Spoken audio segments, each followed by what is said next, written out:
सिंहपाली ग्राम रे नाम संकीर्तन उत्सव जोगदेले विधायक। बौद्ध ब्लॉक अंगलापाली ग्राम पंचायत अंतर्गत सिंहपाली ग्राम रे कार्तिक मास पंचुक चतुर्दशी अवसर नाम संकीर्तन उत्सव मंगलवार अनुष्ठित होईछि। एही अवसर में मुख्य अतिथि भाव कंटामाल विधायक श्रीजुक्त कन्हाई चरण डांग जोगदे विभु कृपा लाभ करथिले। या सहित ग्रामवासी सहित विभिन्न सुविधा असुविधा संपर्क में आलोचना करथिले।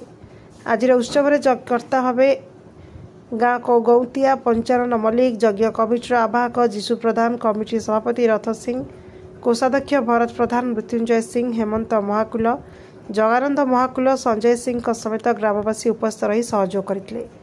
आज उक्त कार्यक्रम में हजार हजार भक्त और श्रद्धालु अंशग्रहण करथिले।